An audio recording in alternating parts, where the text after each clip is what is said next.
देखिए, ये जो आप प्रश्न पत्र देख रहे हैं, समाजशास्त्र का प्रश्न पत्र द्वितीय लिखा हुआ है और ये यूजीसी नेट का है। यूजीसी नेट का समाजशास्त्र का पेपर है, ये आपके सामने। एमपी सेट का एग्ज़ाम, जैसा कि आप सभी को पता है, 15 दिसंबर, पंकज जी म्यूट हो जाए प्लीज़, 15 दिसंबर 2024 को है। और मैं आप लोगों से ये डिस्कस करने वाला हूँ कि आगामी परीक्षा जो 15 दिसंबर को होने वाली है, उनमें किस तरीके के प्रश्न मिलने वाले हैं। टू द पॉइंट मिलते हैं, फैक्ट मिलते हैं। तो मैं चाहूँगा कि एक बार आप लोग इन प्रश्नों को थोड़ा सा फोकस करें और देखें कि किस तरीके से जो है एग्ज़ाम में आप लोगों से प्रश्न जो है बनाने जा सकता है। तो पहला प्रश्न आपके सामने है, प्राथमिक समूह की विशेषता निम्नलिखित में से कौन सी नहीं है। ये ऑप्शन दिया गया है। एक है वैयक्तिक, दीर्घकालिक, संबंध अपने आप में लक्ष्य और संबंध लक्ष्य का साधन। ये देखो प्राथमिक समूह की विशेषता है, और अगर आपने प्राथमिक समूह द्वितीयक समूह पढ़ा है तो इस सवाल का आसानी से संबंध बना सकते हो। प्लीज़ सर डी नंबर होगा इसका। डी नंबर होगा, बिल्कुल। देखिए, यहाँ पर अगर हम बात करते हैं, प्राथमिक समूह में फेस टू फेस बात होती है, आसपास आमने सामने की बात होती है। इसका मतलब हुआ कि वैयक्तिक चीज़ों पर शामिल है, दीर्घकालिक क्रियाओं पर भी ये शामिल है, और संबंध अपने आप में लक्ष्य होता है, ये भी शामिल है। तो जैसे शरीर या शारीरिक समीपता व्यक्तियों के संबंध घनिष्ठ होते हैं, और इसके लिए उनका एक दूसरे के निकट होना आवश्यक होता है, और इसमें संबंध घनिष्ठ एवं वैयक्तिक तभी हो सकता है जब समूह का आकार छोटा होता है। ठीक है, तो इस प्रक्रिया में ये बातें बताई गई हैं, क्योंकि संबंधों को घनिष्ठता विकसित करने के लिए प्राथमिक समूह कुछ सीमा तक स्थिर भी होता है ना। और मैं आप सभी से कहूँगा कि यहाँ पर विकल्प जो डी होगा वो कौन सा नहीं है, तो संबंध लक्ष्य का साधन है। ये विकल्प आपका डी है, डी फॉर डेनमार्क, यानी ऑप्शन डी करेक्ट होगा। सर उनका नाम बताइएगा जिन्होंने प्राथमिक और द्वितीय समूह को वो देखा अवधारणा भी आपने एक दिन बताया भी था, मैं भूल गया था। CH कूले का नाम आता है प्राथमिक समूह और द्वितीयक समूह की अवधारणा में। ठीक है सर। पंकज जी आप म्यूट रहे हैं ना, आपके यहाँ से बैकग्राउंड आवाज़ ज़्यादा आ रही है, प्लीज़। ठीक है, तो ये चीज़ें ध्यान रखें कि विकल्प जो जाएगा यहाँ पर आपका डी आपका करेक्ट माना जाएगा। चलिए क्वेश्चन नंबर बात करेंगे सेकंड पर। सेकंड सवाल कहता है, इकोनॉमी एंड सोसाइटी नामक पुस्तक के लेखक कौन है। ये आपके सामने सवाल दिया गया है। विकल्प का एक बार चुनाव करें कि ऑप्शन क्या होना चाहिए यहाँ पर, प्लीज़। सर मैथ्स है बस। बिल्कुल, अगर आपने यहाँ पे जवाब दिया है कि इकोनॉमी एंड सोसाइटी नामक पुस्तक के लेखक कौन है, तो आप सभी लोग आसानी से जवाब इसका दे सकते हैं, मैक्स वेबर का नाम। वेबर सामाजिक क्रिया के अध्ययन में तार्किकता और व्यक्तिनिष्ठता दोनों को समुचित स्थान देते हैं ये। ठीक है, तो ये बात भी आप लोगों को पता होनी चाहिए इस संदर्भ में, है ना। और साथ ही साथ मैं आपको ये भी बताना चाहूँगा कि इसमें बेसिकली मनोविज्ञान और समाजशास्त्र का समन्वय की क्रियाएं जो है बेसिकली देखने को भी मिली है। और वेबर की अपनी कृति है सामाजिक, ठीक है, और आर्थिक संगठन के सिद्धांत, जिसमें सामाजिक क्रिया का सिद्धांत का प्रतिपादन किया था मैक्स वेबर ने, है ना। तो मैक्स वेबर का नाम बहुत इंपॉर्टेंट है। और वेबर कहते हैं कि समाजशास्त्र वह विज्ञान है जो सामाजिक क्रिया का अर्थपूर्ण समझ कराने का प्रयत्न करता है या अंडरस्टैंड कराता है। तो उस प्रक्रिया में जो है इसका नाम देखने को मिलता है। इकोनॉमी एंड सोसाइटी की पुस्तक में नाम जब भी पूछा जाए तो मैक्स वेबर जी का नाम आप लोग सर्वप्रथम लेंगे, और विकल्प आपका यही सही जाएगा, ऑप्शन नंबर ए। ग्रामीण समुदाय का तत्व, देखिए अभी ये आप लोगों का जो सिलेबस चल रहा है, पहचान और समुदाय, प्रवासी, ये सारी चीज़ें मैं आपको बताऊंगा। देखिए इसलिए मैं कहता हूँ कि टॉपिक को बड़े ही ध्यानपूर्वक आपको पढ़ना होता है, क्योंकि टू द पॉइंट सवाल आता है। अब देखिए यही सवाल दिया गया है आपके सामने, और सवाल कहता है कि ग्रामीण समुदाय का तत्व बताइए निम्नलिखित में से कौन सा नहीं पाया गया है। अब ग्रामीण समुदाय के एलिमेंट में जैसे सांस्कृतिक जो विविधता होती है ना, ये चीज़ें नहीं पाई जाती है। बाकी वी फीलिंग हो गया, क्षेत्र हो गया, आत्मनिर्भरता हो गया, यानी ग्रामीण समुदाय का मीनिंग ही दर्शाता है कि एक निश्चित भूभाग पर रहने वाले किसी भी ऐसे छोटे अथवा बड़े समूह से जिसमें जनसंख्या की समरूपता और संस्कृति की विविधता पाई या संस्कृति की विविधता होती है। लेकिन ग्रामीण समुदाय में सामाजिक और सामुदायिक भावना प्रधानता देती है। तो इसलिए मैं आप सभी से कहूँगा कि ये प्राथमिकता के आधार पर रखिएगा। बाकी यहाँ जो एक विकल्प सी दिया हुआ है सांस्कृतिक विविधता, ये ग्रामीण समुदाय के एलिमेंट के रूप में नहीं आता है, उसकी विशेषता के रूप में आता है। तत्व अलग होता है और विशेषता अलग होता है। तो तत्व में ये शब्द शामिल नहीं है, विकल्प बी, बाकी जो चीज़ें शामिल है। विकल्प बी शामिल कहाँ पर है? ग्रामीण समुदाय की विशेषता में शामिल की गई है ना, विशेषता में ये शामिल है।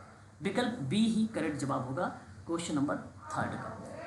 ठीक है, सवाल समझ में आ रहा है? पंकज, विष्णु बताइए एक बार। जी सर। देखिए अभी हाल ही में एक डिस्कशन किया था एक टॉपिक पर, मुझे जहाँ तक उम्मीद है कि आप लोगों को याद होना चाहिए वैसे, और वहाँ पे मैंने आखेटन जैसे शब्दों को रिलेट कराया था। हालांकि वो विकास का प्रोसेस था, है ना, चाहे वो समाज कार्य में हो चाहे वो समाज शास्त्र में हो, जब भी ये प्रोसेस बना है वो आखेट के रूप में ही बना है। तो प्रश्न यहाँ पे ये पूछा गया कि आपको ऑर्डर ऑफ इंक्रीजिंग में लगाना है, चूज द करेक्ट सीक्वेंस आपको चुनाव करना है।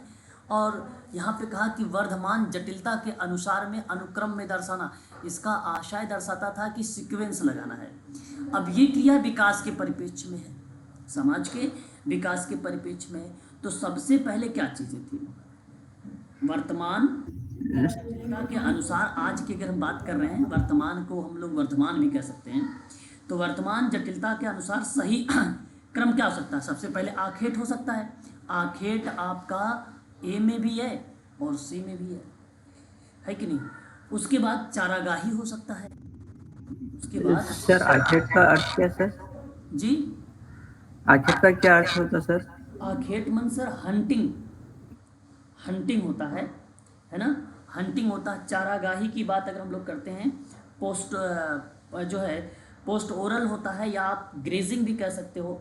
और उसके बाद आपके सामने आता है कृषक, कृषक है ना, कृषक तो आप सबको भली भांति तरीके से पता भी है। और औद्योगिक तथा उत्तर औद्योगिक समाज, है ना, पोस्ट इंडस्ट्रियल एंड सोसाइटी के नाम से भी आप यहाँ पे रिप्रेजेंट कर सकते हो। तो मेरा कहने का मतलब है, इस प्रश्न का जो विकल्प है वो आपका सी जवाब होगा।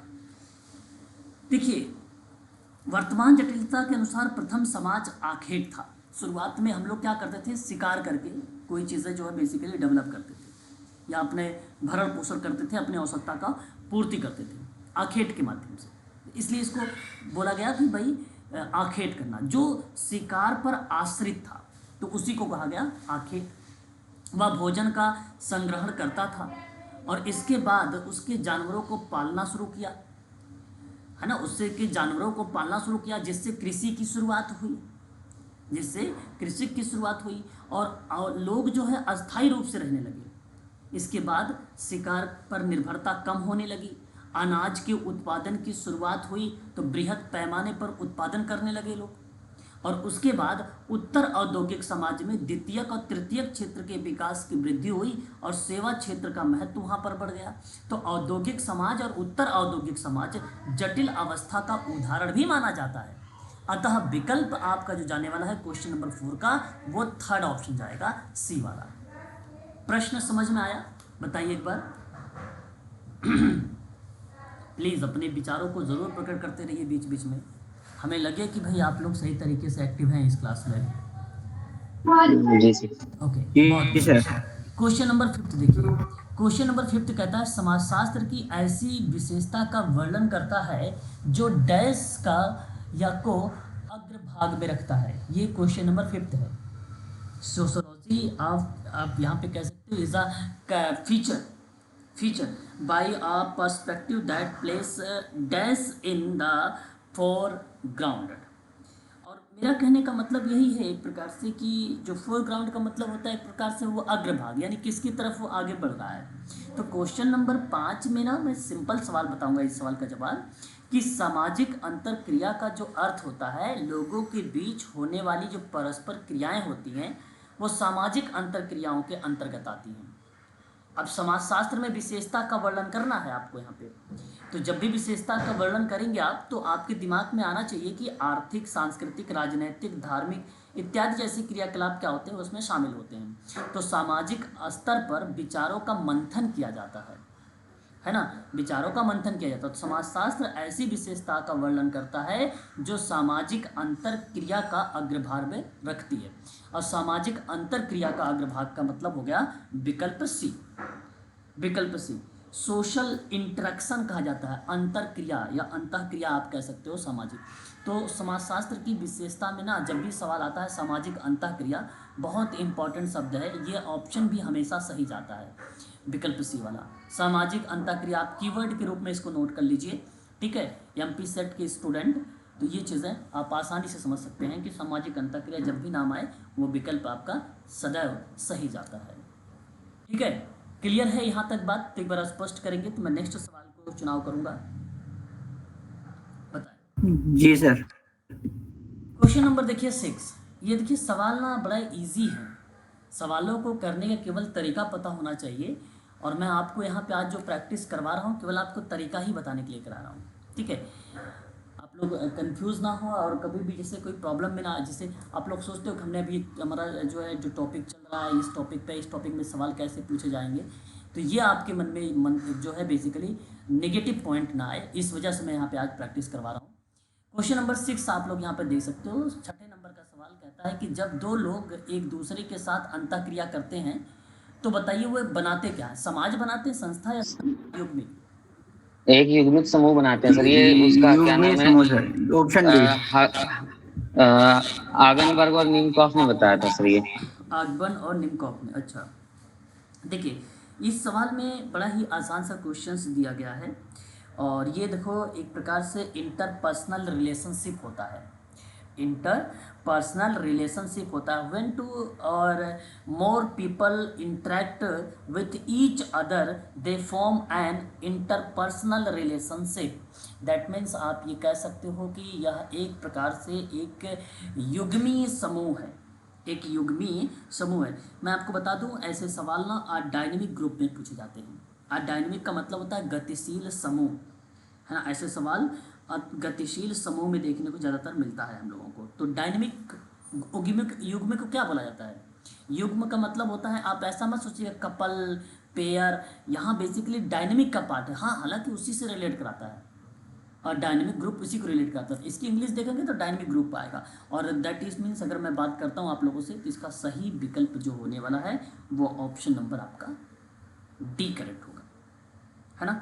ये बात आपको यहाँ पर ध्यान में रखनी होगी। इसका मतलब भी समझ लीजिए थोड़ा सा, जब दो या दो से अधिक, है ना, एक साथ अंतःक्रिया करते हैं तो वहाँ पे एक युग्मिक समूह बनाते हैं। इसके अंतर्गत ना दोनों लोग ना केवल विचारों का आदान प्रदान करते हैं बल्कि आर्थिक सामाजिक गतिविधियों में भी अपना परस्पर या रेसिप्रोकल एक हिस्सा लेते हैं। ऐसे समूहों के बीच में कोऑर्डिनेशन यानी सामंजस्य की जो स्थिति बनी रहती है, वास्तव में अगर मैं आपसे बात करूं, इंटरेक्शन दो व्यक्तियों या दो समूहों के मध्य की संपन्न होती है। और ऐसी ही एक्टिविटीज़ को हम लोग बोल सकते हैं सामाजिक क्रिया भी, सोशल एक्शन भी, है ना। और ये पार्ट ही माना जाता है विकल्प डी में। क्वेश्चन नंबर 7 देखेंगे, मैक्स मूलर का नाम आ रहा है। मैक्स मूलर निम्नलिखित में से किसे धर्म का प्रारंभिक रूप मानता है? धर्म का, लेकिन नाम याद रखने वाली बात यह है कि मैक्स मूलर है प्राकृतिकवाद को धर्म का प्रारंभिक रूप मानता है। इक्वेशरवाद, सर इसमें जड़ पूजा नहीं, ए अभी में से कोई एक ही और सर हो सकता है। बिल्कुल ए ही करेक्ट जवाब होगा सर। मैं बताऊं ये टू द पॉइंट फैक्ट है, ये धर्म को लेकर रिलेट कराएगा और सवाल बनाया कि जैसे नहीं आपने पढ़ा है दुर्खिम का अरुणता जनजाति वाले में टोटमवाद को देखने को मिलता है। ये सर आपने बताया था एक बार, मुझे याद है, आपने एक बार कहीं बोला था मुझे। सर मैक्स मूलर का भी नाम याद रखना होगा आपको कि धर्म का जो प्रारंभिक रूप मानता है मैक्स मूलर, वो प्राकृतिकवाद मानता है। अब सोच रहे हैं सर कैसे मानता है, तो आप ये भी सुनिए।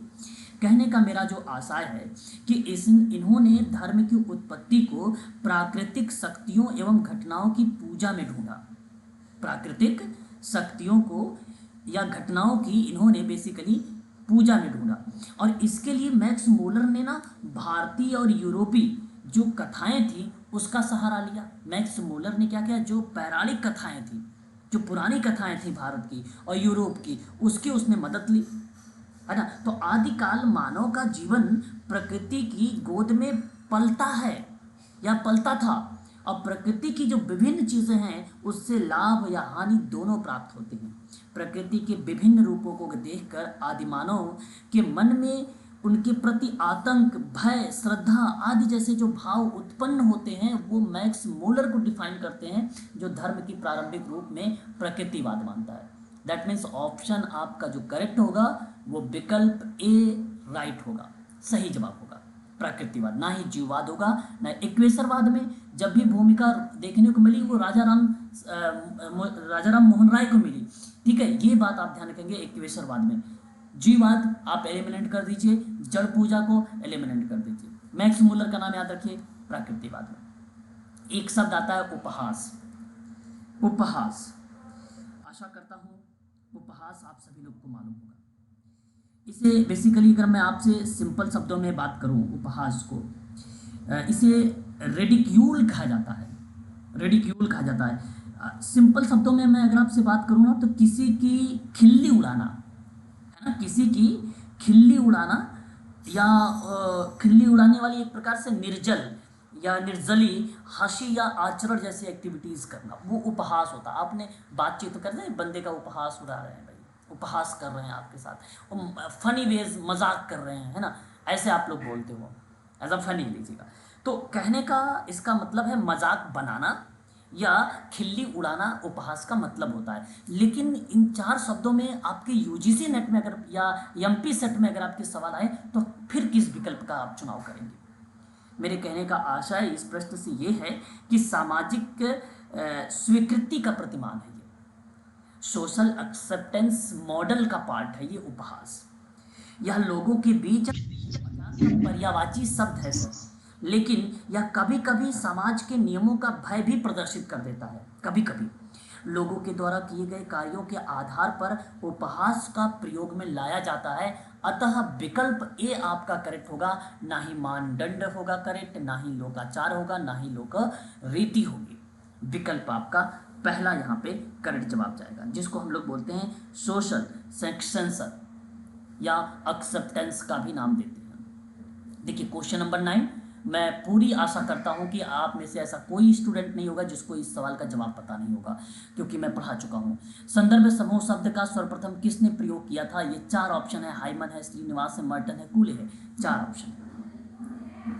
Merton sir. अरे महान भाव, क्लास नहीं लेते हो क्या? लिया करो, पढ़ा करो। संदर्भ समूह शब्द का प्रयोग सर्वप्रथम का सवाल था मैडम, इसलिए विकल्प हाइमन का जाएगा। सर्वप्रथम तो हाइमन ने ही इसका प्रयोग किया था सन 1942 में मैडम, 1942 में। मैं आपको बता दूं साइकोलॉजी ऑफ स्टेटस में किया था।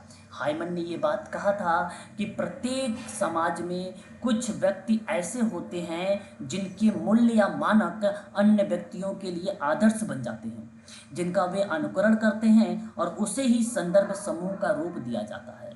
तो ये प्रक्रिया बेसिकली अगर हम बात करते हैं तो वहाँ नाम जो आता है तो रेफरेंस ग्रुप का, तो हम लोग बोलते हैं कि भाई हाइमन का नाम है।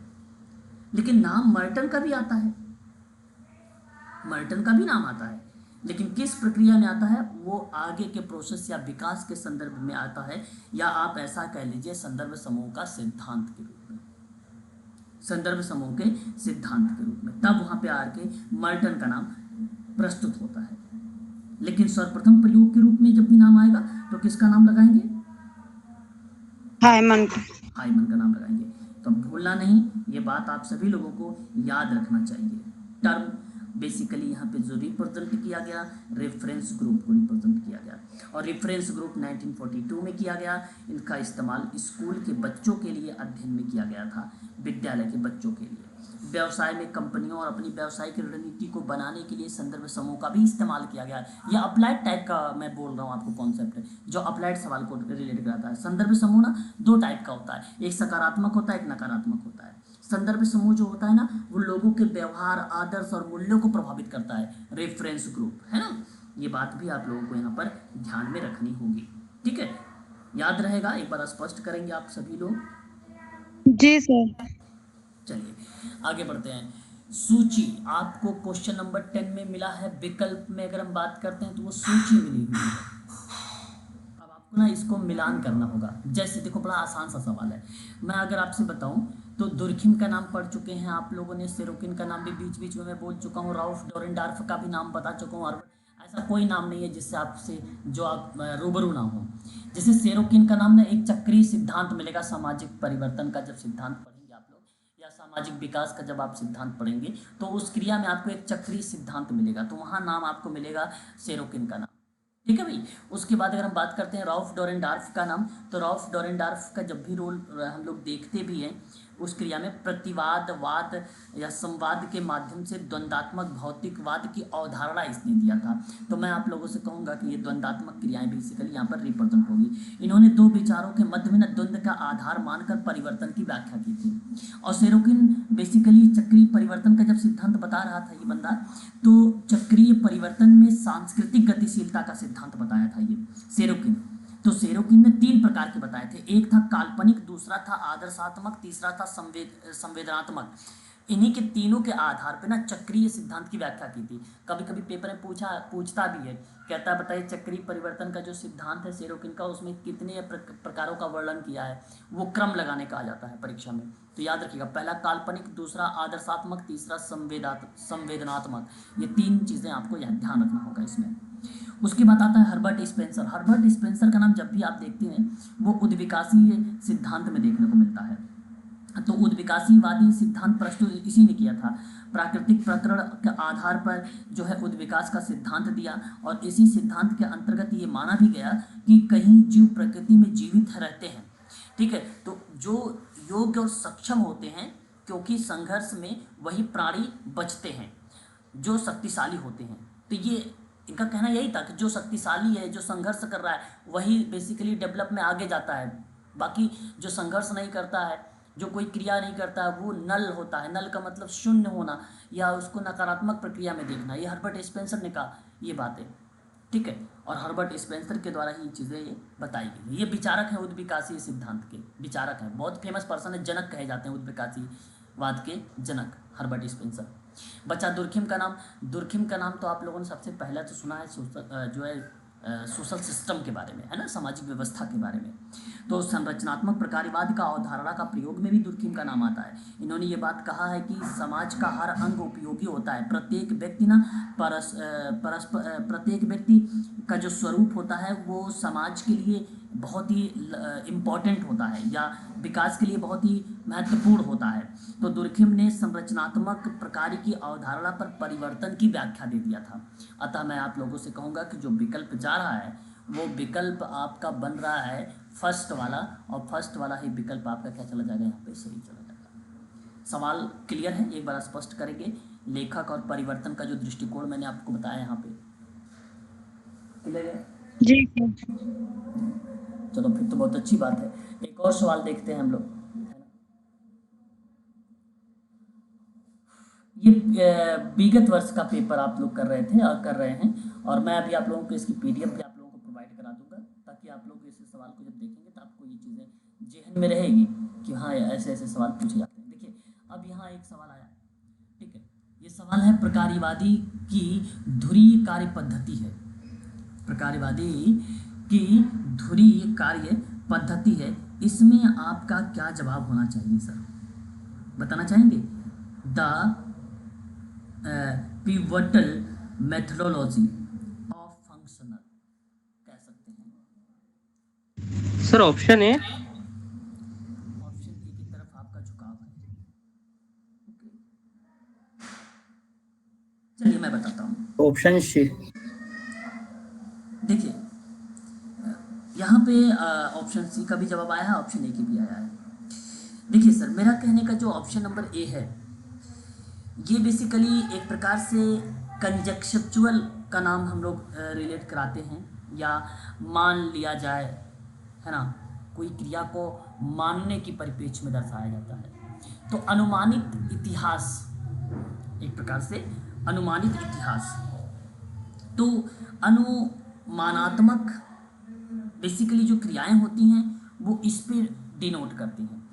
लेकिन मैं आप सभी से ये कहने का आशय दर्शाता हूँ कि इस प्रश्न का जो पहला विकल्प है वो गलत जवाब है, और पुस्तकालय कार्य भी प्रकार्यवादी की धुरी कार्य पद्धति है, ये भी गलत जवाब है। विषय वस्तु का विश्लेषण कर देना प्रकार्यवादी की धुरी कार्य पद्धति है, ये भी गलत जवाब है। तो क्षेत्रीय कार्य होगा ना सर? हाँ, एक बच्चे ने अभी जवाब दिया था क्षेत्रीय कार्य। अब ये कैसे, तो जरा समझने का प्रयास करिए कि प्रकार्यवादी की धुरी कार्य पद्धति, प्रकार्यवादी की धुरी कार्य पद्धति क्षेत्रीय कार्य है। जब सामाजिक क्रिया समाज या व्यवस्था के एकीकरण या लक्ष्यों की प्राप्ति के लिए होती है तो उसे प्रकार्यवाद कहा जाता है, और प्रकार्यवाद मनुष्यों की गतिविधियों से जुड़ा हुआ है, और यही गतिविधियां समाज की एकीकृत करती है, और एकीकृत करने के परिप्रेक्ष्य में वही कहलाती है धुरी कार्य पद्धति। और धुरी कार्य पद्धति जो होती है वो कार्य क्षेत्र होता है। आप सर्वे का भी नाम सोच सकते थे, यहाँ पर सर्वे वाला पार्ट, ठीक है, सर्वे वाला भी पार्ट आप सोच सकते थे प्रकार्यवादी की धुरी कार्य पद्धति में, ठीक है। विकल्प आपका सी सही होगा। क्वेश्चन नंबर 12, मीट के लिए सामान्यीकृत अन्न है, एक महत्वपूर्ण अन्न है, बड़ा ही इंपॉर्टेंट शब्द है, और ये सवाल मैं आपको करा चुका हूँ। आई मीन्स मैं, मी मीन्स मुझे, ईगो मीन्स अहम, सुपर ईगो मतलब परा अहम। जवाब क्या देना चाहेंगे आप उचित क्वेश्चन नंबर 12 का? सर मी होगा क्या? ओके, यहाँ पर मी ही करेक्ट जवाब होगा मैडम, बिल्कुल। देखिए, सामान्यीकृत अन्न मीट के लिए एक सामान्यीकृत अन्न है तथा महत्वपूर्ण अन्न भी है। इसमें ना मी मुझे का सृजन करता है, इन दोनों का सृजन करता कौन है? मी है। मीट की एक किताब आई थी माइंड सेल्फ एंड सोसाइटी 1934 में, याद होगा आप लोगों को, मैं पढ़ाया है ना। सामान्य जी सर, जी और महत्वपूर्ण अन्न के बारे में बताया गया था 1934 में, ठीक है। उन्होंने ये कहा कि जब मैं यानी आई, मी यानी मुझे में परिवर्तित हो जाता है तो उससे एक शब्द और डेवलप होता है, और उस शब्द का नाम क्या है? स्व, जिसको हम लोग बोलते हैं सेल्फ, है ना, सेल्फ। बताइए क्वेश्चन नंबर 12 आपको करेक्ट विकल्प बी लग रहा है? बी ही करेक्ट है मैडम? जी सर। हाँ, बी ही करेक्ट जवाब है।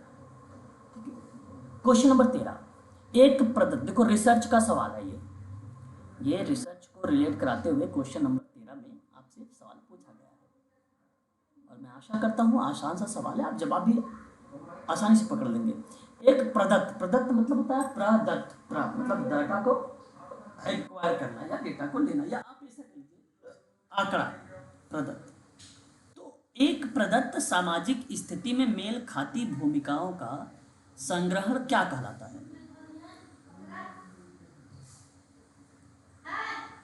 बताएंगे? भूमिका पुंज कहलाता है। क्या कहलाता है?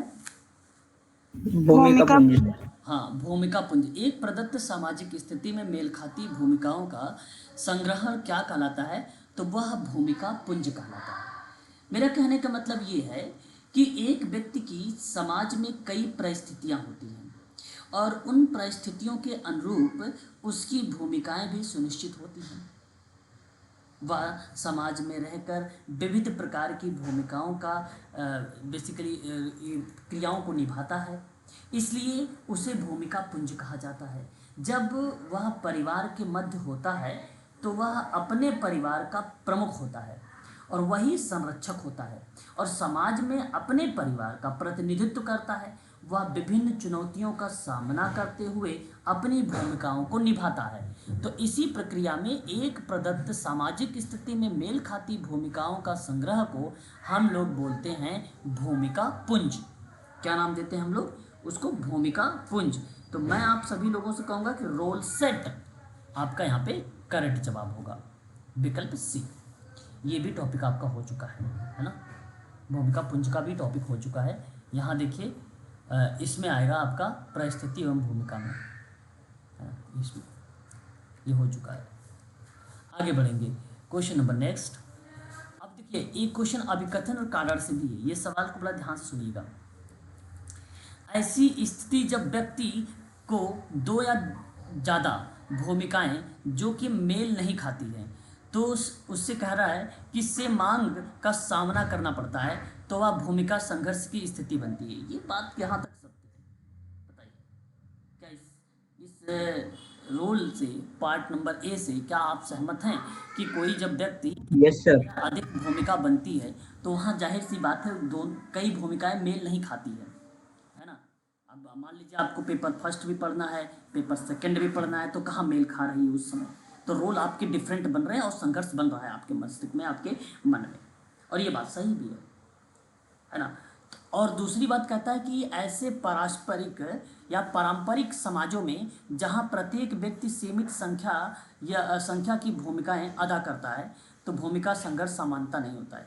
अब जब कोई कार्य लिमिटेड होगा, जब कोई कार्य लिमिटेड होगा तो वहाँ पर बनेगा ही नहीं। मान लीजिए जटिल समाज में अधिक क्रियाएं बेसिकली पाई जाती हैं, लेकिन पारंपरिक एवं सरल समाज में ऐसी स्थिति नहीं पैदा होती है। सामान्यतः भूमिका संघर्ष पारस्परिक समाजों में नहीं पाया जाता है, रेसिप्रोकल में। और मैं आपसे कहूँगा ये भी बात सही है, लेकिन मैं आपसे कहूँगा कि इसकी व्याख्या है या नहीं है, ये बताइए मुझे। तो क्या बताओगे आप?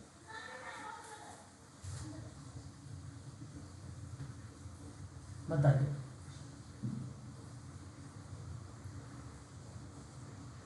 व्याख्या नहीं है सर, व्याख्या नहीं। बिल्कुल नहीं है व्याख्या, क्योंकि एक तरफ तो संघर्ष बता रहा है, दूसरी तरफ संघर्ष नहीं बता रहा है। दोनों डिफरेंट डिफरेंट स्टेटमेंट है। अतः ए आर तो दोनों सही है, लेकिन व्याख्या नहीं है। विकल्प में ढूंढोगे तो आपको विकल्प देखो 4 मिलेगा। ए और आर दोनों सत्य हैं, परंतु आर जो है ए की व्याख्या नहीं करता है, अतः विकल्प आपका डी सही होगा। ठीक है, तो इस तरीके से ये सवाल थे अभिकथन और कारण के भी। ठीक है, ये चीज़ें आप देखे रहिए, सभी के सभी लोगों के लिए इम्पोर्टेंट है। और इसी तरीके से विगत वर्ष के जब प्रश्न आप करेंगे ना व्याख्या के साथ, तो वो चीज़ें आप आसानी से टैकल कर लेंगे।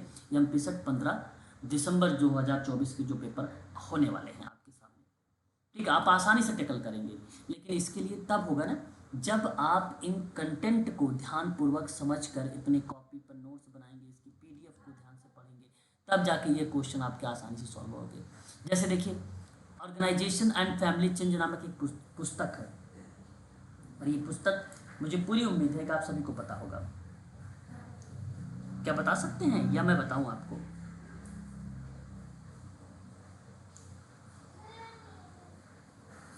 नहीं पता? अरे भाई हीरावती का।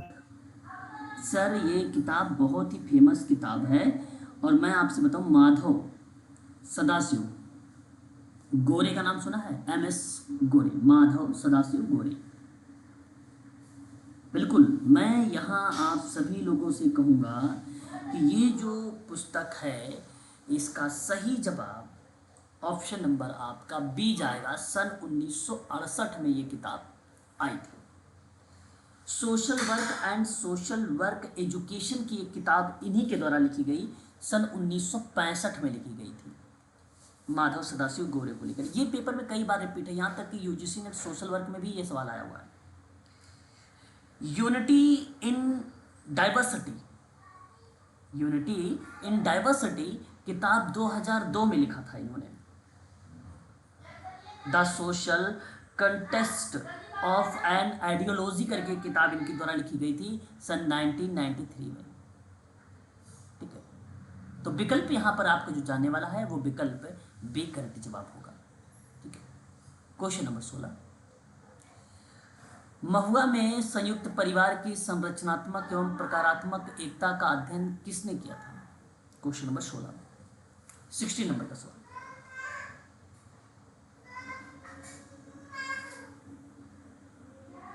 बताइए,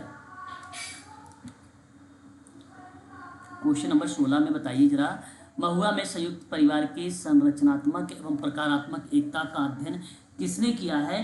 तो मैं आप सभी लोगों से कहूँगा कि IP देसाई का नाम लगाइएगा, है ना? हो कि चले गए हो आप लोग?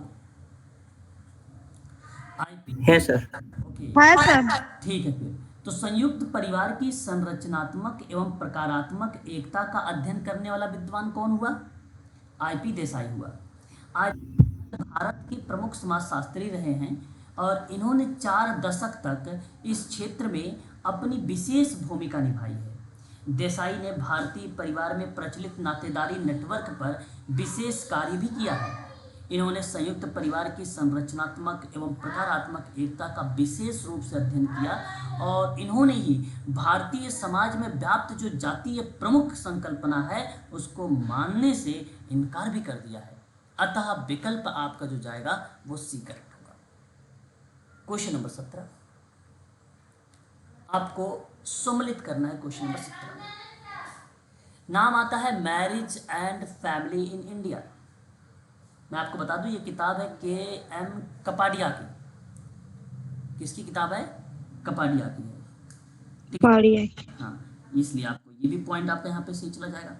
पुस्तक के रूप में जब भी रोल अदा किया जाता है तो मैं आप सभी लोगों से कहूँगा कि ऐसे सवालों को आसानी से आप लगाने का प्रयास करें। ठीक है, उसके बाद अगर हम बात करते हैं तो किनशिप ऑर्गेनाइजेशन इन इंडिया, आपको बता दूं इरावती कर्वे का है। इस किताब में जानते हो क्या लिखा हुआ था? इस किताब में इरावती कर्वे ने क्या लिखा था? पूरे भारत को उत्तर दक्षिण पूर्व केंद्र नातेदारी के क्षेत्र में बांट दिया था इसने, है ना। और किंगशिप एंड मैरिज की बात करेंगे तो रॉबिन फॉक्स का नाम मिलेगा। और रॉबिन फॉक्स ने इस किताब में क्या लिखा सन 1967 में 1967 में कि नातेदारी के बीच ना विवाह संबंध की बात बताते हुए रॉबिन फॉक्स का मानना था कि नातेदारी के बीच विवाह संबंध होने से वंशावलियाँ, उत्तराधिकार एवं पदाधिकार का निर्धारण, व्यक्तियों को सम्मान और प्रतिष्ठान मिलना, परिवार के अधिकार और कर्तव्यों का निर्धारण जैसे कई महत्वपूर्ण कार्य को लेकर इसने इस किंगशिप एंड मैरिज वाली किताब में जिक्र किया 1967 में। Family in India, family in India तो ए.एम. शाह का ही नाम मिलता है हम लोगों को। और मैं आप सबसे कहूँगा कि फैमिली इन इंडिया में गुजरात के एक गांव का अध्ययन किया। गुजरात के गांव का अध्ययन कौन किया है ये पेपर में आ सकता है। तो ए.एम.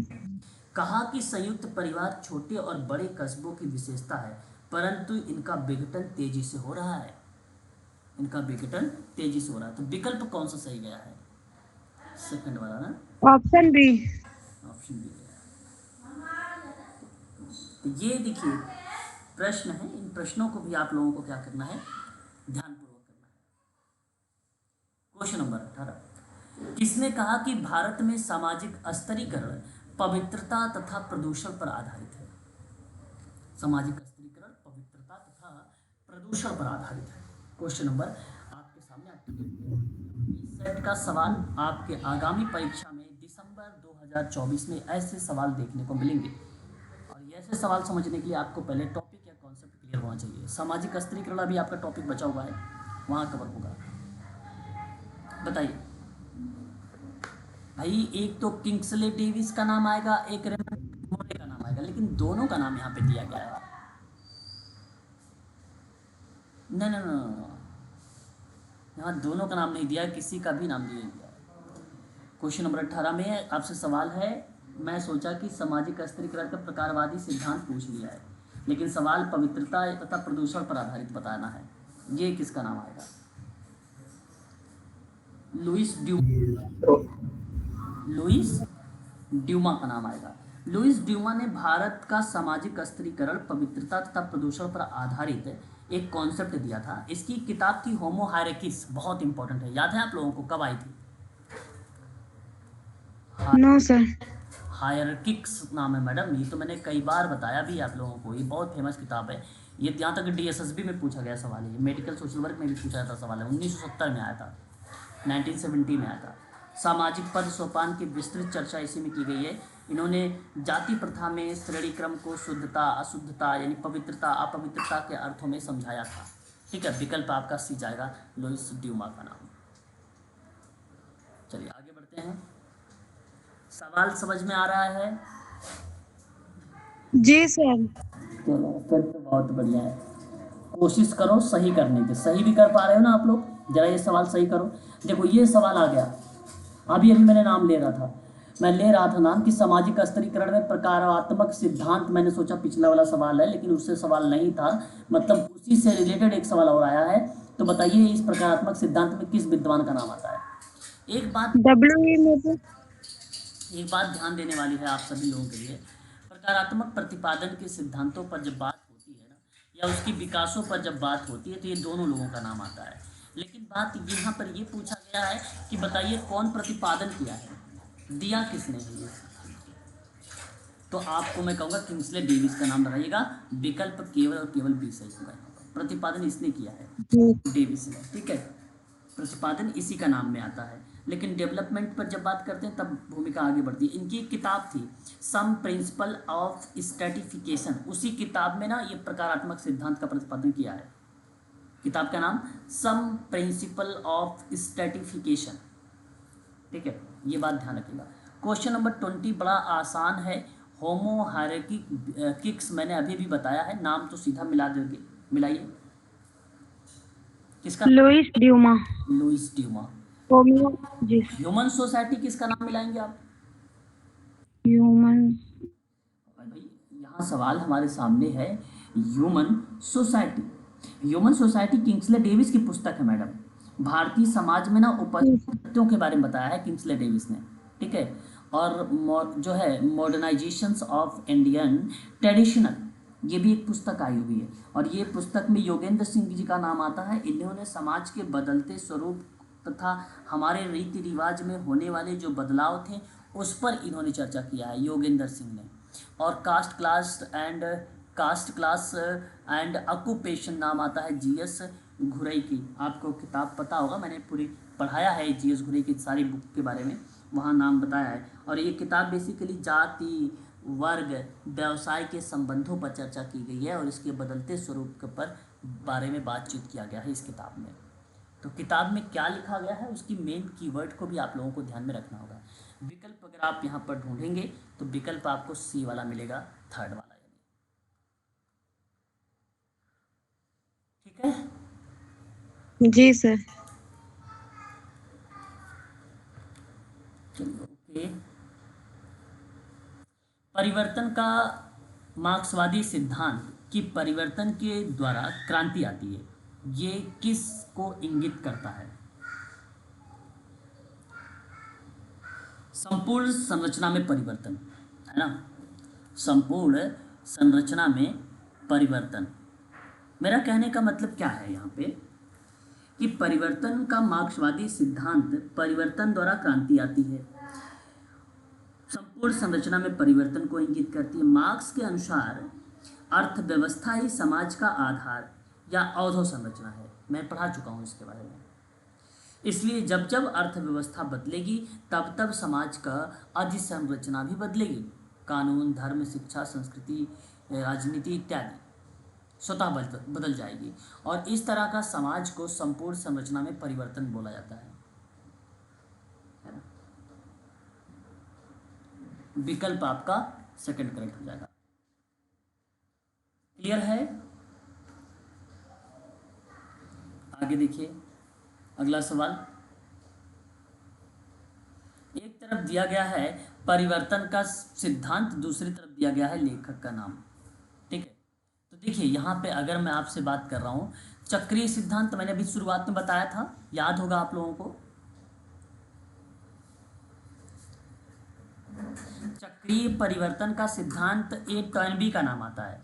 और वहाँ पे अगर मैंने एक नाम आप लोगों से और अभी ज्वाइन करके बताया भी था, सेरोकिन का नाम, चक्रीय सिद्धांत तो मैंने सेरोकिन का भी नाम बताया था, याद होगा अगर आप लोगों को, अभी सवाल आया हुआ था। उसमें देखो ना, नाम टॉयनबी का भी नाम आता है, टॉयनबी का भी नाम आता है। इनकी किताब थी द स्टडी ऑफ हिस्ट्री करके, और उस किताब में इन्होंने इस सिद्धांत का विस्तार से नाम दिया था।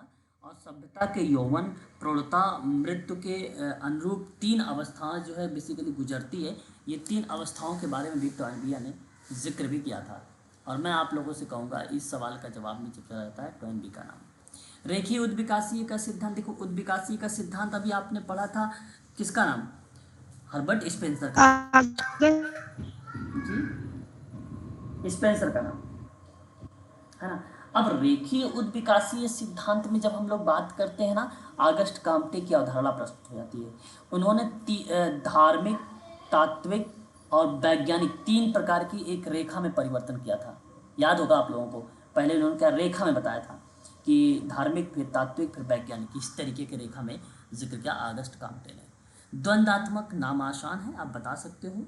परिवर्तन का सिद्धांत और डोरेंटार्फ ने दिया, और उसने वाद प्रतिवाद संवाद के माध्यम से द्वंद्वात्मक को प्रस्तुत भी किया था, और ये आपका सही हो जाएगा। प्रकारात्मक, अभी अभी एक सवाल आपने ऊपर यहाँ पर देखिए, आपने देखा एक स्तरीकरण को रिलेट कराता था ये सवाल, और एक प्रकारवाद के लेकर प्रतिपादन को लेकर। तो प्रतिपादन में नाम मैंने देखो, तो ये विकास पर सवाल है ना, ये बेसिकली विकास पर सवाल है। तो डेविस जो है मुर्रे का नाम आ रहा है, और किंग्सले डेविस का नाम आ रहा है। मैंने बताया था प्रतिपादन में किसका नाम आता है, डेविस का केवल नाम आता है, और विकास पर अगर नाम आता है तो दोनों का नाम आ जाता है ना। तो जरा एक बार सम्मिलित करिएगा, कौन सा विकल्प गया है। Option B. हाँ, ऑप्शन बी।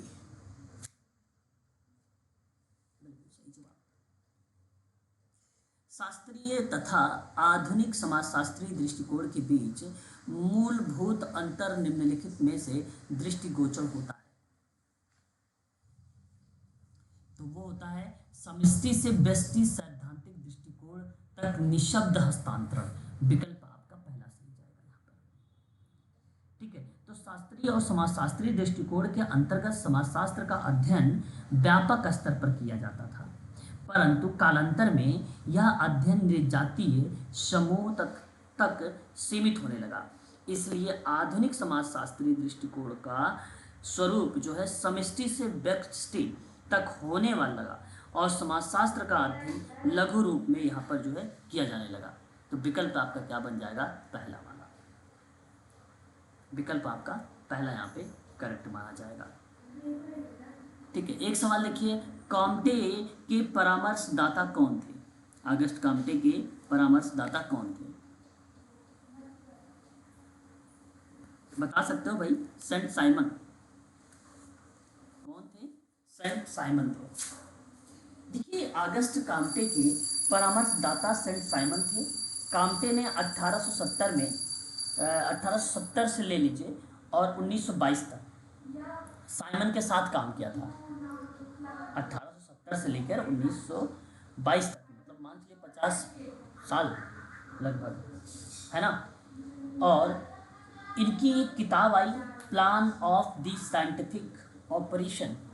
क्या किताब थी, plan of the scientific operation, और necessary for the reorganization of society. ये 2 महान किताबें थी जो साइमन के अनुसार विज्ञानों का वैज्ञानिक वर्गीकरण किया था, विज्ञानों का वैज्ञानिक वर्गीकरण किया था। अतः मैं आप सभी लोगों से कहूँगा कि इस सवाल का विकल्प जो है आप सी को लगाइएगा, आपका करेक्ट होना जाएगा। ठीक है, चलिए आगे बात करते हैं अगले सवाल की तरफ।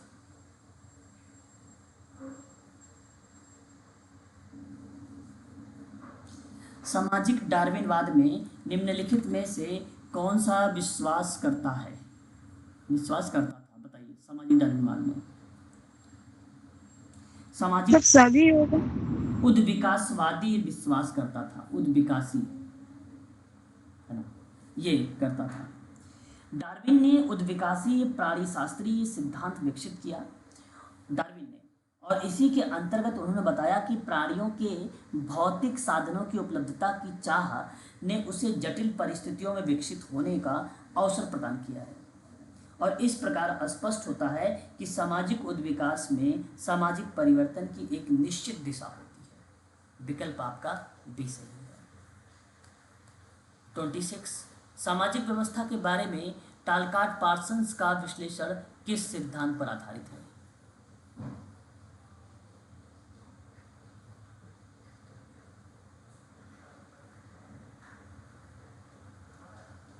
बताइए, सामाजिक व्यवस्था के बारे में पार्सन्स का विश्लेषण प्रकारात्मक एकता पर था, प्रकारात्मक एकता पर था।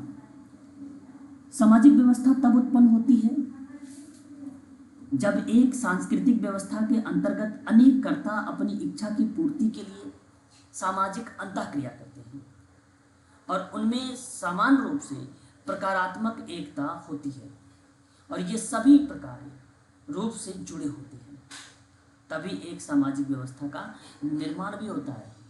अतः मैं विकल्प आप लोगों से कहूँगा कि डी का ही चुनाव करें। किसके या किसने अपनी पुस्तक the structure of social action नामक वांगमिता प्रश्न अब कौन स्पेंसर को पढ़ता है के साथ प्रारंभ किया। क्वेश्चन नंबर 27 में मैं बता दूं आपको, टालकाट पार्सन्स ने अपनी एक किताब लिखी थी और पार्सन्स ने जब किताब लिखा तो उस किताब का नाम था स्ट्रक्चर ऑफ सोशल एक्शन और इस किताब में इन्होंने वांगमिता प्रश्न अब कौन स्पेंसर को पढ़ता है के साथ प्रारंभ किया। The structure of social action किताब आई 1937 में, है ना। वर्ष 1998 में अंतर्राष्ट्रीय समाजशास्त्री संगठन द्वारा इस पुस्तक को 20वीं सदी की सर्वश्रेष्ठ पुस्तक की श्रेणी में रखा गया था 1968 में 68। समाजशास्त्र का वर्णन सामाजिक तौर पर डार्विनवाद के रूप में किया गया था। हालांकि स्पेंसर डार्विनवाद के नहीं थे बल्कि लेमार्कवाद के समर्थक थे। लेमार्कवाद के ये समर्थक थे। बदलती परिस्थितियों को ध्यान में रखते हुए टालकाट पार्सन्स ने समाजशास्त्र के अध्ययन हेतु आधुनिक विकल्पों का चयन किया। इसी संदर्भ में इस पुस्तक में इस तथ्य का चर्चा की गई कि प्रश्न उठाया गया है, अब कौन स्पेंसर को पढ़ता है, क्योंकि जिस समय हर्बर्ट स्पेंसर ने समाजशास्त्र का अध्ययन किया था तो उस समय साधन एवं स्रोत क्या थे, सीमित थे। अतः विकल्प आपका बी करेक्ट हो जाएगा। दृश्य घटना विज्ञान किसका अमूल चूल विकल्प है, बताइए। क्वेश्चन नंबर 28 प्रत्यक्षवाद का है। दृश्य घटना विज्ञान प्रत्यक्षवाद का अमूल चूल विकल्प है। देखिए ये जो बेसिकली अगर मैं आपसे बात कर रहा हूँ पहले पॉइंट पर प्रत्यक्षवाद पर, तो घटना दृश्य के अंतर्गत ना घटनाक्रम के प्रत्यक्ष रूप से देखकर व्यापक अनुभव करके वस्तु स्थिति को देखा और समझा जाता है। प्रत्यक्ष विज्ञान उसी को विश्वसनीय मानता है जो दृश्यमान होता है, जिसकी अनुभूति आसानी से की जा सके। अतः विकल्प आपका ए सही माना जाएगा।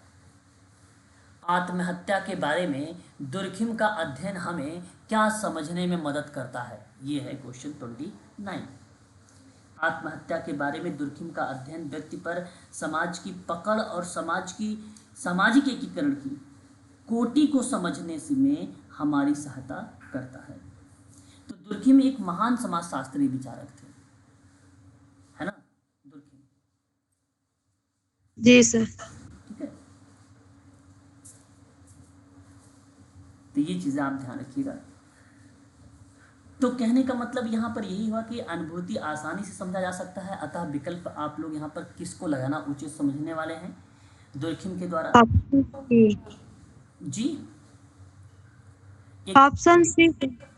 एक तो आपका आ जाएगा व्यक्ति पर समाज की पकड़, ठीक है, और एक आपका आ जाएगा समाज के सामाजिक एकीकरण की कोटा। आत्महत्या के हटा दो। और विभिन्न समाजों में आत्महत्या की दर जब आता है तो बच्चे सोचते हैं आज सुसाइड तो दुर्खिम का ही शब्द है, तो सुसाइड को क्यों ना करते, लेकिन सुसाइड की प्रक्रिया में इन्होंने इसकी भूमिका नहीं देखी। आत्महत्या, इन्होंने तो आत्महत्या के कारणों का विश्लेषण किया है। दुर्खिम ने व्यक्ति को समाज के साथ जोड़कर देखा है और आत्महत्या के सामाजिक कारकों को विश्लेषित करके उसका उत्तरदायी अन्य कारकों को पहचानने का प्रयास किया है ना।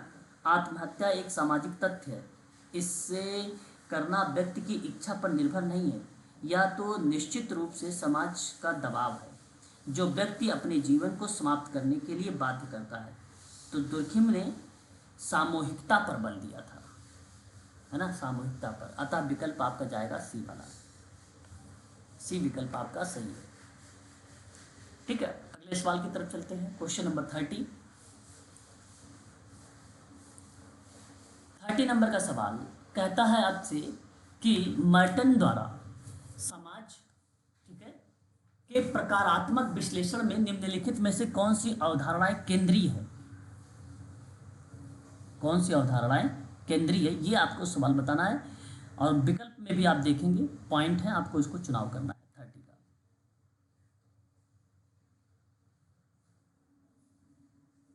एक तो प्रकार्य और विप्रकार्य, क्या अवधारणा आता है इनका? यस, प्रकारीवाद विप्रकारीवाद में अवधारणा मैंने नोट करवाया है, मार्टर का टॉपिक हो चुका है। एक तो ये आता है, और आपका एक प्रादुर्भूत एवं अंतर्निहित प्रकार आता है। ठीक है, यहाँ ना ही सी होगा, ना ही डी होगा, ना ही बी होगा, तो केवल ए और डी होगा। ए और डी विकल्प 4 में है। मर्टन द्वारा समाज के प्रकारात्मक विश्लेषण में प्रकार्य तथा विप्रकार्य एवं प्रादुर्भूत तथा अंतर्निहित प्रकार की अवधारणा केंद्रित थी। मर्टन लिखते हैं कि प्रकारी वे अवलोकित परिणाम हैं जो कि सामाजिक व्यवस्था के अनुकूल और सामंजस्य को बढ़ाते हैं। वहीं, ठीक है, वहीं विप्रकार्य याद रखने वाली बात है कि वह अवलोकित परिणाम है जो कि व्यवस्था के अनुकूल और सामंजस्य को कम करता है। प्रादुर्भूत प्रत्यक्ष दृष्टिगोचर होता है जो सामाजिक व्यवस्था में ना अनुकूल और सामंजस्य या समायोजन लाता है। अंतर्निहित प्रकार सामाजिक व्यवस्था में समायोजन और अनुकूल तो लाते हैं, किंतु व्यवस्था के सदस्यों के द्वारा ना तो मान्य होते हैं, ना ही वो इच्छित होते हैं। अतः विकल्प डी करेक्ट होगा। कुला, लास्ट सवाल देख लीजिए। ये कुला किससे संबंधित है? Question number 31। कुला ट्रोबियाड एक द्वीप समूह है, एक इससे संबंधित है, और एक मेलिनोवस्की का ये बेसिकली इन्होंने अध्ययन किया था यहाँ पे ट्रोबियाड द्वीप पर। याद आ रहा होगा, ट्रोबियाड द्वीप समूह पर विनिमय व्यवस्था का अध्ययन कौन किया है? मेलिनोवस्की ने किया है। कुला ना एक सांस्कारिक विनिमय है। कुला एक सांस्कारिक विनिमय है। इसका मतलब ये होता है कि जिसमें एक दल लाल कठार को बोला जाता है 16वां सुई की दिशा में चलता है। ये दूसरे दल को सौंप देता है और बदले में सफ़ेद बाजूबंद का मतलब होता है यहाँ पर कि घड़ी के विपरीत दिशा में चलना। तो बेसिकली इस तरह का 16वां और जो है मवाली 16वां और मवाली जैसे परिवारों में आदान प्रदान होने की क्रिया को बेसिकली कुला का नाम से संबोधित किया। तो ये अध्ययन करने वाला विद्वान था मेलिनोवस्की ट्रोबियाड द्वीप में। ठीक है, ये बात ध्यान रखिएगा। विकल्प आपका ए बी जाएगा, और ए और बी केवल आपका यहाँ पे जो सही जाएगा वो विकल्प आपका सी करेक्ट होगा। ठीक है, विकल्प सी करेक्ट माना जाएगा। एक आखिरी सवाल, दुर्खिम जीववाद को समझता है, बताइए। एक तो आत्म पूजा, दूसरा यह विश्वास है कि विश्व में घटनाएं प्रेतात्मा की गतिविधियों के द्वारा घटित होती है। बाकी ये गलत है। कहने का मतलब था ये कि जीववाद या सर्वात्मवाद एक दार्शनिक है, धार्मिक या आध्यात्मिक विचार है जो यह मानता है कि आत्मा न केवल मनुष्यों में बल्कि सभी जीवों, वनस्पतियों, चट्टानों, प्राकृतिक घटनाओं में भी विद्यमान होती है। इस प्रकार का दर्शन मुख्यतः आदिवासी समाजों में पाया जाता है। जीववाद आत्मा के अस्तित्व पर विश्वास करते हैं एवं प्रत्येक घटना को जीवात्मा से जोड़कर देखा जाता है। अतः विकल्प आपका पहला यहाँ पर करेक्ट होगा। दुर्खिम जीववाद को समझता है, एक तो आत्म पूजा के रूप में विश्व की घटना प्रेतात्मा गतिविधियों के द्वारा जो घटनाएं घटित होती है उसमें, ये दुर्खिम का कॉन्सेप्ट है। पहला विकल्प आपका सही होगा। ठीक है, तो आज के लिए बस इतना ही रखिए आप सभी लोग, और कल मैं आप लोगों को जो है एक टॉपिक कवर करूंगा। केवल मैंने आज आपको ये दिखाना था कि देखिए प्रश्न कैसे आएंगे। तो कल अगर आप लोग अच्छे से पहचान, समुदाय, प्रवासी, ये सभी पॉइंट मैं कल आपसे डिस्कशन करने वाला हूँ। अगर अच्छे से आप लोग केवल कीवर्ड को ध्यान सर ये क्वेश्चन पेपर ही सॉल्व करवा दीजिए पूरा। नहीं, वो तो मैं करवाऊंगा मैडम, मेरा टॉपिक भी तो पीछे है, इसलिए टॉपिक को भी साथ में लेके चलना ना। टॉपिक जी जी सर। इम्पोर्टेंट है ना, प्रैक्टिस तो करवाऊंगा, लेकिन टॉपिक जी इम्पोर्टेंट। अब ये टॉपिक कर लो, तुरंत मैं वो ये प्रैक्टिस करवा दूंगा, ये वाला कंप्लीट करवा दूंगा इसके आगे, ठीक है, ताकि और जी सवाल आप करें तो ये चीज़ें आप आसानी से टैकल कर सकें, है ना। जी सर। 15 दिसंबर से पहले आपके सिलेबस को कवर करके देना है, और ये मैं श्योर आप लोगों को करके दूंगा। MSW के स्टूडेंट हैं, हो सकता है थोड़ी सी प्रॉब्लम फेस कर रहे होंगे, जो MSW के स्टूडेंट समाजशास्त्र का सिलेबस पढ़ रहे हैं, बट निश्चिंत रहें आप सभी लोग कि इन टॉपिक करने के बाद जब आप विगत वर्ष के प्रश्न करेंगे तो 110% गारंटी लेता हूँ कि 99% आप प्रश्नों को सही करके आएंगे। जी सर। केवल आपको टॉपिक अच्छे से करना होगा, केवल कॉन्सेप्ट पढ़ना होगा ढंग से, ठीक है। तो चलिए आज के लिए बस इतना ही रखते हैं, और जैसी अगर कोई क्लास अगर आपसे रिलेटेड होगी तो मैं आप लोगों को शाम को भी क्लासेस प्रोवाइड कराऊंगा, क्योंकि UGC नेट की शाम की क्लास चलती है, और आज जो UGC नेट की टॉपिक है वो बेसिकली मे भी, जैसे ही मुझे लगता है कि रिलेटेड नहीं है, अगर रिलेटेड होगी तो मैं आप लोगों को जरूर लिंक दूंगा, ठीक है।